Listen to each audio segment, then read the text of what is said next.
I'm Allison from Learning at the Primary Pond. I'm a literacy specialist, and in this video, I'm going to talk about number one, how to find and choose centers that are truly aligned with the science of reading. And then number two, I'm going to show you some free centers that you can grab, and the link for that will be in the caption. Before we dive in, if you haven't subscribed to my channel yet, I would love for you to do that now, and then also hit the little bell so that you don't miss out on any of the new videos that I post about teaching literacy. First of all, if you haven't heard of it, the science of reading is a large body of knowledge that is always growing from different disciplines. That's all about how people read, like what happens in the brain, and also the most effective ways to teach reading. So we always want to be aware and stay up to date on what the science of reading is saying, because it's like if we went to the doctor, right? We wouldn't want our doctor to be using practices and techniques that are like decades and decades old if there are newer techniques that have been shown to be better. Same thing with our students. We want to be using strategies and activities with them that align to the science of reading, because that's going to give us the most bang for our bucks, so to speak, right? And that's going to give them the best outcomes in literacy.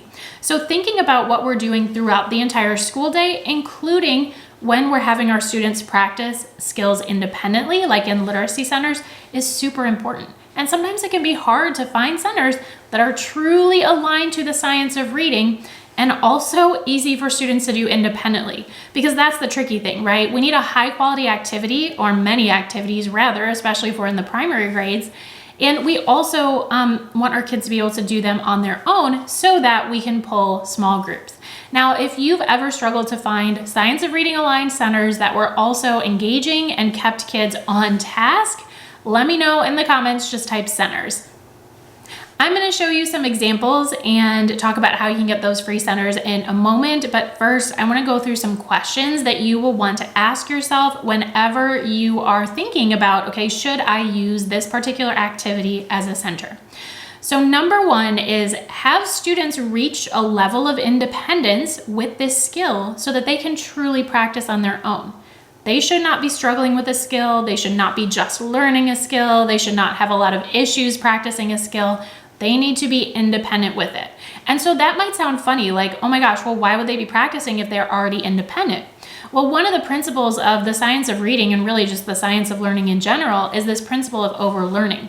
We not only want our kids to get to a point where they know something, but that they know it so well. And that helps build like reading fluency, spelling fluency, writing fluency. They have to get really proficient with it. They have to practice it beyond just knowing it.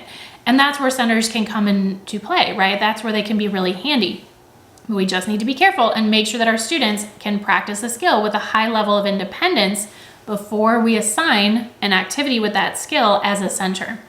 The other thing we want to watch for is we want to be really mindful of how much practice kids are actually getting with the skill in the center. So some activities will be like, I don't know, maybe read in color or something, which is fine. But if the kids are spending most of their time coloring, then they're not actually getting a lot of practice time with the skill. So we want to be really mindful and thinking, okay, how much practice are they actually going to get? Is this a high quality activity that's worth spending their time on? We're not just trying to keep them busy. We're trying to keep them practicing and growing their knowledge. So these are really important questions to think about whenever we're choosing centers. And now let me show you these free centers that I have for you. All right, so our first activity is this popcorn themed high frequency word game. Honestly, you can do it with any words. It doesn't have to just be high frequency words. But you can do it with high frequency words, and there will just be these cards. I will print them out and I'll cut them apart, and then you have a stack. Sometimes I will also put these into like a container that the kids can't see into, so they're just pulling one out. So they pull out a word, they read it, and again, these should be words that they've already practiced. And so the kids can take turns doing it, like it can be done with a partner or a small group, but when they reach the popcorn that says pop, then that player, if they pull that, they have to put all their cards back in. So this is a game that never ends, which is kind of convenient, right? And so what they're trying to do is they're trying to set a new record for themselves, like how many cards can I hang on to before I get a pop card? And they are practicing high frequency words over and over. So you can get this activity and everything else I'm going to show in a free trial of my literacy clubs. I have a kindergarten literacy club and a first and second grade literacy club, and the link for the free trial will be in the caption. Okay, my next activity that I want to show you is this catch the crab game. And I have this for different skills. So this is a kindergarten activity. And what they will do is they will play with a partner. They'll roll the die. And like, let's say they roll the letter V, they get to take a counter and cover an example of the letter V. It could be lowercase, it could be uppercase, capital. And what they're trying to do is be the first player to trap in a crab, which means that they would have to cover all four, like here around a crab, or all four down here. So if you're the last player to put your counter on, then you have trapped a crab and you've won the game. So you could do this with letter sounds, where they say the letter sound every time they roll it. Okay, they roll on J, J, and then they cover it J. You could do it with letter names. And then we have other versions of this game too, like for CVC words. So you can teach all your kids this game and then have everybody playing different versions, whether it's letter sounds, CVC words, even silent E words. So that makes it a lot easier because you're only teaching one thing and then all the kids can play it no matter what level that they're at. So that's really good for differentiation. And then let's see. Okay, now I want to talk about a writing activity. And this writing activity, let me just read you the prompt. It's super fun and you can adapt it for different, you could do this particular one is about insects, but you could adapt it in different ways. And it says, imagine that you have invented a new bug. Write to tell about what your bug is called, what it looks like, and what it likes to do for fun. And so you would need to model this, right? But there are sentence starters to help them. There's a word bank. And again, you could invent a new monster, invent whatever. You can take this and do it multiple times. That's also in the free trials. And then the last activity that I want to show you is a phonics and fluency passage. This particular one is for beginning R blends.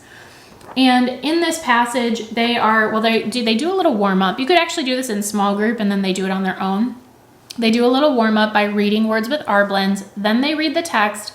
Then they read it again. This builds fluency and they underline the dialogue. So this helps get them ready to use their talking voice and really read with expression. So they'll read it, they can underline, then they'll read it again. And there's also these phonics activities that go along with the passage and comprehension activities. So it's something that you might start with them in small group and then they can finish on their own. And the nice thing, if you're a full literacy club member beyond just the free trial, you get these every month. So kids know what to expect. They know the routine. They can eventually do this stuff on their own. And of course, all of this is aligned to the science of reading, right? You got phonics, you have writing, you have high frequency words. All of these are high value skills that you want your kids to be practicing. All right, so again, all those resources are in my free trials of the literacy clubs. Have it for kindergarten, first and second. Check the caption for those links. Thank you so much for watching. I hope you enjoyed those centers and I will see you in my next video.